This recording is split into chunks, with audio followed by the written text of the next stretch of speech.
नमस्कार। आज मैं सुना रही हूँ सुधा अरोड़ा की कहानी 13वें माले से जिंदगी। ताज्जुब है, अब तक मुझे इतनी ऊंचाई से नीचे देखने की आदत नहीं पड़ी।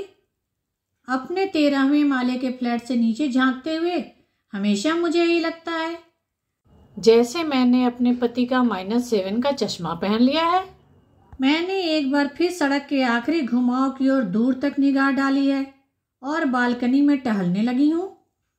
मुझे इस तरह बेचैनी से टहलता देख कोई भी यह सोच सकता है कि रात मेरा अपने पति से झगड़ा हो गया है या मेरे दोनों बच्चों में से एक की स्कूल की रिपोर्ट खराब आई है या बैंक में साधारण से कैलकुलेशन में गलती के कारण मेरे बॉस ने जबरदस्त डांट पिलाकर अपने साथी कर्मचारियों के सामने मुझे बेइज्जत कर दिया है। मेरी पड़ोसन मिसेज लालवानी भी मुझे परेशान देखकर शुरू में ऐसा ही सोचती थी। शुरू में यानी 5 महीने पहले जब हम इस मकान में नए नए आए थे, मेरी और उनकी बालकनी के बीच बस 6 इंच मोटी दीवार का फासला है। सिर को महज 2 इंच आगे और 2 इंच बाएं घुमाकर वह मेरे फ्लैट में झांक सकती हैं। वैसे औरतों में एक खास अंतर्दृष्टि होती है जिससे वे बिना सिर घुमाए और बिना देखे भी सिर्फ अपनी श्रवण शक्ति से ही आपके घरों का पूरा कुछ भांप लेती हैं। लेकिन मिसेज लालवानी को अब मालूम है कि उनकी पड़ोसन मिसेज शर्मा यानी मेरे दोनों बच्चे पढ़ाई में बहुत तेज हैं और मुझे अपने पति से झगड़ने की फुर्सत सप्ताह में सिर्फ रविवार को ही मिलती है। वीकडेज में ज़रूरी बातें ही आपस में कह सुन लें तो बहुत होता है। और मेरे बॉस के बारे में तो सभी जानते हैं कि वह खुद हिसाब में बेहद कमज़ोर हैं और अपने उलझे हुए आंकड़ों के लिए हमेशा अपने जूनियर्स की ओर देखते हैं। दरअसल इस तरह बेचैन होने का कारण यह है कि मेरी नौकरानी, जो रोज़ ठीक 6 बजने में 5 मिनट पर बड़े सधे हुए विश्वस्त हाथों से कॉल बेल बजाती है, आज भी नहीं आई है। अखबार वाला दरवाजे की सांकल में अखबार खोंचकर एक छोटी सी जल्दबाज घंटी बजा गया है, हमेशा की तरह अपने खास अंदाज में, जैसे सुबह के वक्त का वीआईपी वही है।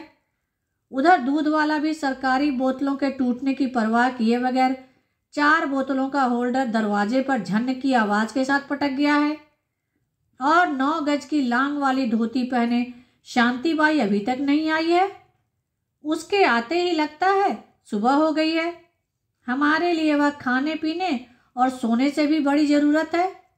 जिस दिन उसे आने में 10-15 मिनट से ज़्यादा देर हो जाती है, मैं अनजाने ही बेचैनी से टहलने लगती हूँ।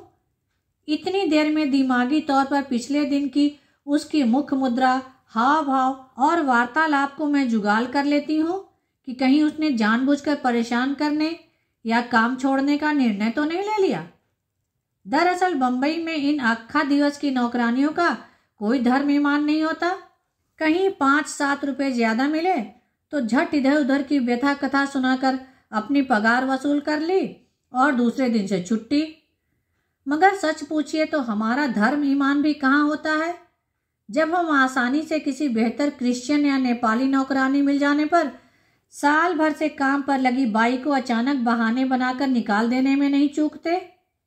इस नए फ्लैट में आने के बाद शुरू से ही पहले महीने में ही हमें 4 नौकरानियां बदलनी पड़ी और इस मोहल्ले में यह रिवाज था कि वजह कोई भी हो, किसी भी नए परिवार में 2 बार नौकरानियां बदली जाएं तो वह घर नौकरानियों में बदनाम हो जाता है।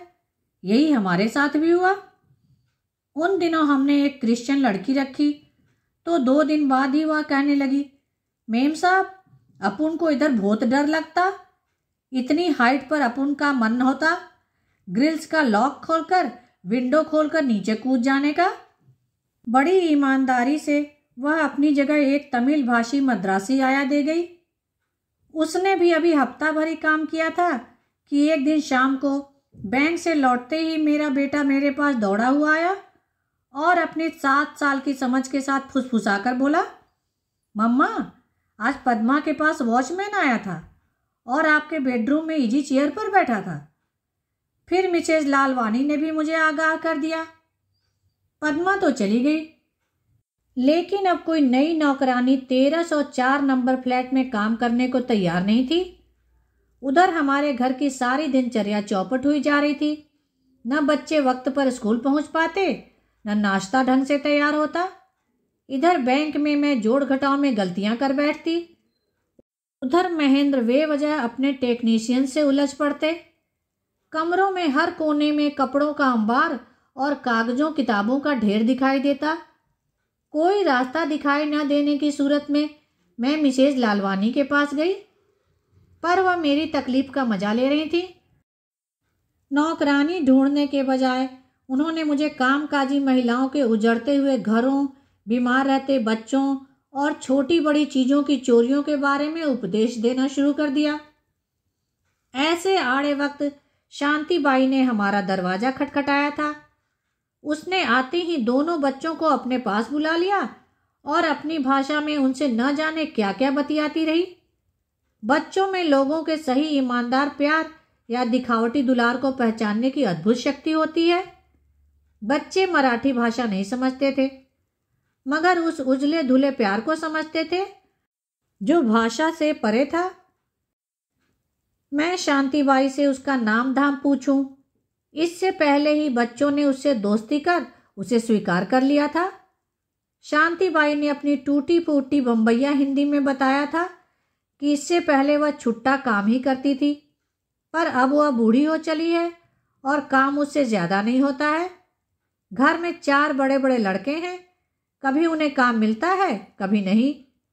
आए दिन दारू पीकर बाप को पीटते हैं, इसलिए वहाँ रहने से तंग आकर उसने दिन भर का काम करना मंजूर किया है। सिर्फ रात को वह अपने घर सोने जाएगी। मुझे यह सोचकर तसल्ली हुई थी कि अपने बूढ़े बीमार पति के मरने के बाद वह पूरी तरह इस घर की हो जाएगी।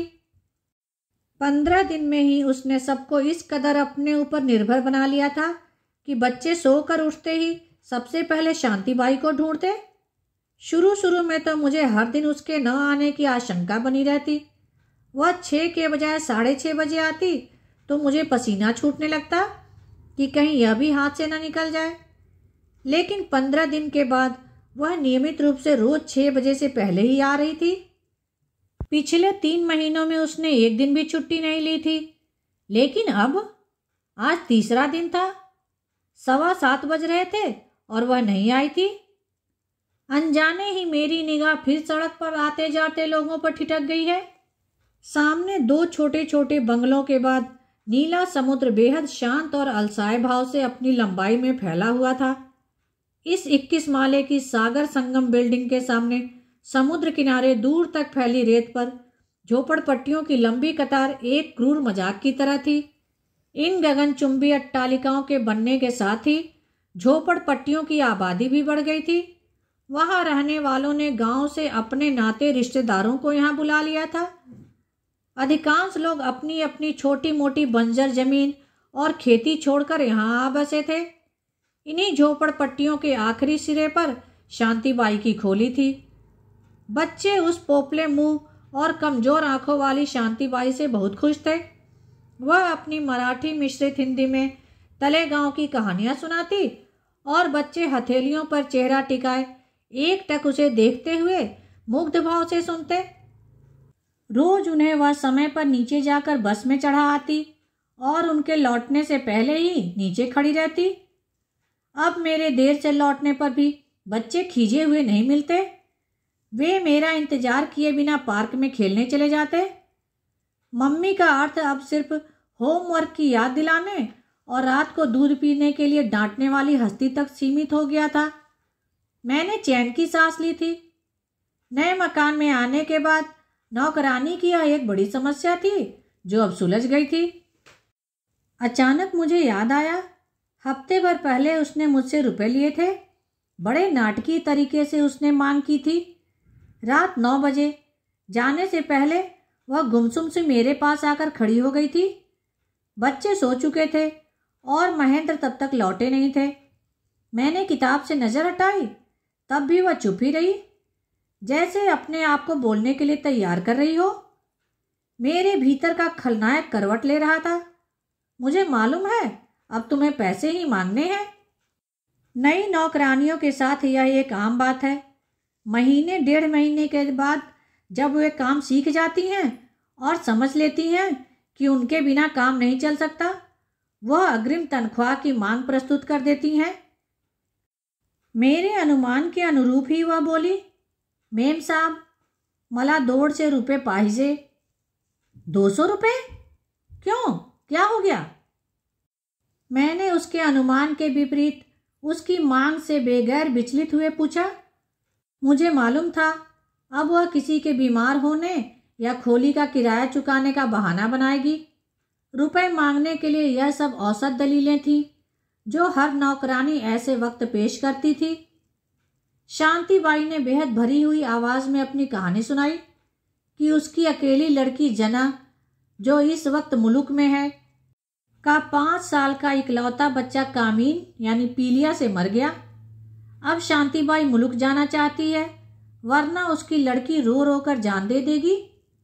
शांतिबाई की आवाज़ बेहद आश्वस्त कर देने वाली थी। उसकी ईमानदारी पर यूं भी शक नहीं किया जा सकता था। वह घर के कोने कोने से जब तब चवन्नियाँ ढूंढ कर देती थी। धोबी को देने वाले कपड़े भी खुद धोती थी कि कहीं धोबी कपड़ों का रंग न खराब कर दे। साड़ियों में खुद कलप लगवाकर अपने सामने इस्त्री करवा कर लाती थी। लेकिन उस समय जाने क्यों मैं पसीजी नहीं, बल्कि मैंने शांतिबाई की एक और खूबी को मानसिक तौर पर दर्ज कर लिया कि वह एक बहुत बढ़िया अभिनेता है। शांतिबाई, तू तो मुल्क चली जाएगी तो यहाँ पर काम कौन संभालेगा, यह भी सोचा है तुमने? मेम साहब, तुम फिक्र नहीं करना, मी 4 दिवस में परत आती है। मुल्क से अपना छोकरी को भी इधर ही लेके आएगी। उधर उसका मर्द कुछ काम नहीं करने का, हल्का टक्का दिन अट्टाबाजी अड़ी शाम को दारू पीकर माजी फूल सी मुर्गी को मारने का। अभी हम जना को उसके पास छोड़ेगा नहीं। बहुत बहस मुबाहिसे के बाद मैंने उसे 50 रुपये देकर विदा किया और कोई रास्ता भी नहीं था। दूसरे दिन मुझे उसके आने की उम्मीद नहीं थी, लेकिन वह आई। तीसरे दिन वह कहकर गई कि वह 8 दिन के बाद अपने गांव जाएगी, लेकिन उसके बाद से ही उसने आना बंद कर दिया। पड़ोस की एक नौकरानी से पूछने पर उसने बताया, परसों रात को उसका अपने छोकरे से बहुत दंगा हो गया। कल से उसको देखाच नहीं, मुल्क गया होएगा। आज जैसे ही मैं बैंक से लौटी, चाय का पानी केतली में चढ़ाया ही था कि मिसेज लालवानी आ गई और घर रहने वाली औरतों की सारी फुर्सत और बोरियत भरी दिखावटी मुस्कुराहट अपने चेहरे पर सजाकर बोली, मैंने सोचा चलो आज मिसेज शर्मा के साथ चाय पी जाए। आज थर्सडे है, मुआ याद ही नहीं रहता कि बृहस्पतिवार को दुकानें बंद रहती हैं। शक्कर खलास हो गई है अपनी। मैंने पॉट में 1 चम्मच और चाय की पत्ती और उबला हुआ पानी डाला तो वह बोली, जरा कड़क चाय बनाना, तुम लोग तो बहुत लाइट चाय पीते हो और इस लोपचू का तो रंग भी नहीं आता मुआ। चाय पीते पीते वह अचानक बड़े आत्मीय और रहस्य भरे अंदाज में बोली, मेरी बहन सिंगापुर जा रही है, उसकी नौकरानी खाली है, तुम्हें चाहिए हो तो। पर है बड़ी स्मार्ट, 150 से कम नहीं लगी। तेरी शांतिबाई तो मर ही गई बेचारी। मर गई? मेरे हाथ से चाय छलकी। कब? मैंने तो 3 दिन से उसके इंतजार में कपड़े भी नहीं धोए, ढेर लग गया है। हाँ हाय, ले तेरे को मालूम ही नहीं।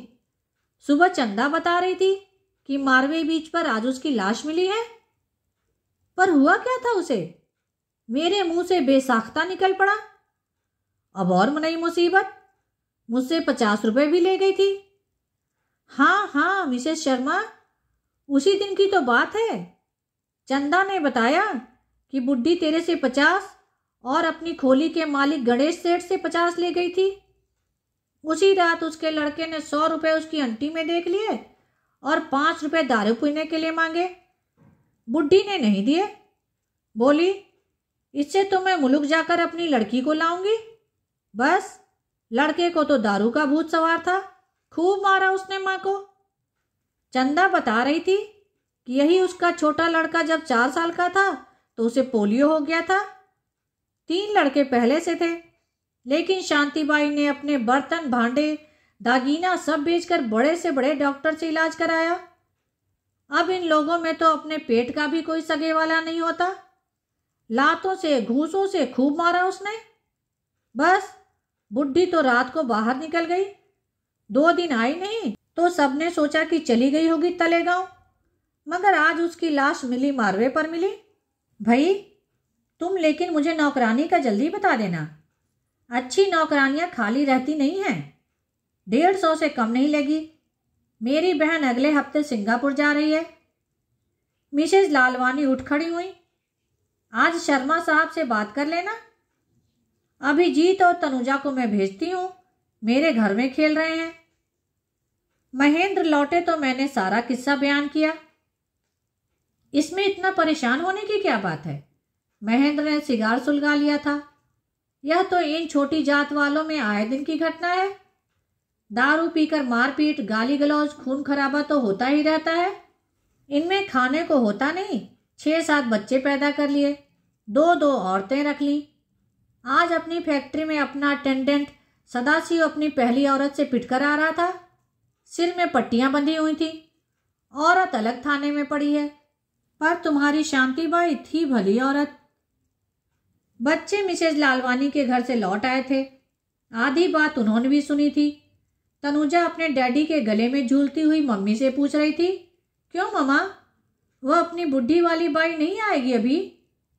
नहीं, अब हम अपनी बेटी के लिए छोटी सी सुंदर सी लड़की लाएंगे। क्यों? वह शांतिबाई तुम्हारी बुढ़ी बाई तो मर गई। चलो खेल खत्म। हाँ डैडी, अभिजीत अपनी कॉन्वेंट वाली तीखी आवाज में बोल रहा था। बुढ़ों को तो मरना ही होता है ना डैडी? नहीं मम्मा, हम शांतिबाई के घर जाएंगे। चलो ना मम्मा। तनुजा मेरी साड़ी खींच रही थी। सुनो, मैं अचानक बोल उठी, मैं जरा हो आऊं वहां, देखूं तो सही हुआ क्या था उसे। क्या?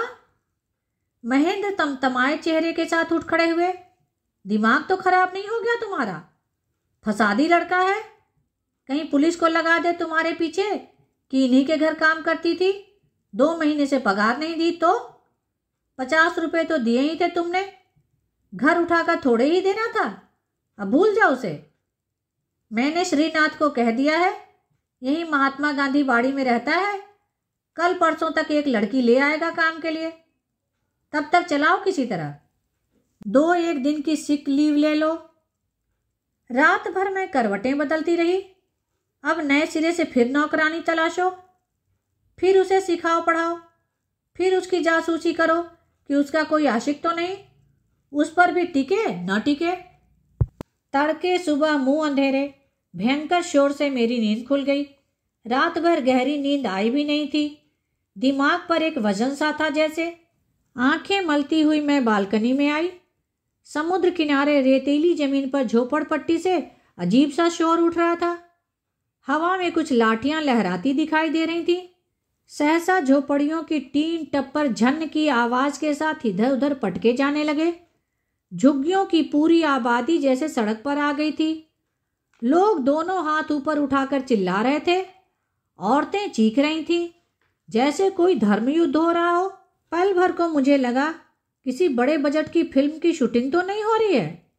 शूटिंग कई बार सुबह सुबह होती थी, पर शोर जितना दर्दीला और वास्तविक रूप लेता जा रहा था, उससे लगा कि कुछ घटित होने वाला है। आखिर मुझे याद आया, शांतिबाई ने बताया था कि इस ओर दरिया के किनारे झुग्गियों का सफाई का ऐलान आ गया है। हर परिवार को 150 रुपये मिलेंगे, अपने बेघर होने का मुआवजा। करीब 300-325 परिवार उजड़ रहे थे। सूखे हुए, नंगे बदन, रिरियाते हुए बच्चे लोगों के पैरों के बीच इधर उधर लुढ़क रहे थे, पिस रहे थे। उसी समय तेज तीखा सायरन बजाती हुई एक पुलिस वैन सड़क के मोड़ पर आकर रुकी और बंदूक लाठियों से लैस पुलिस को देखकर भगदड़ मच गई। वह भयानक दर्दनाक शोर कुछ शांत हो गया। अचानक बिजली की कौंध की तरह मुझे ख्याल आया, इन बेघर हुए परिवारों में से कई औरतों को ऐसे काम की तलाश होगी जहां काम के अलावा सिर पर छत भी मिले। हाँ सचमुच, अब एक नई नौकरानी का स्थायी बंदोबस्त होने में कोई दिक्कत नहीं होगी, मैंने सोचा, और बालकनी से बाहर बढ़ते शोर को शीशे लगे दरवाजों से ढकेलकर मैं महेंद्र की बगल में आ लेटी।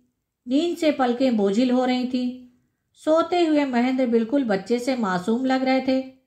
उनके गले में बांह डाले डनलप का अतिरिक्त तकिया अपने सिर के नीचे लेकर मुझे बिस्तर बेहद आरामदेह लग रहा था और अगले 20 सेकंड में मैं बहुत ही गहरी नींद सो रही थी।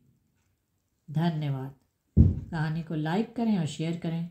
मेरे चैनल को सब्सक्राइब कर लें जिससे सभी कहानियाँ आपको समय पर मिल जाएं।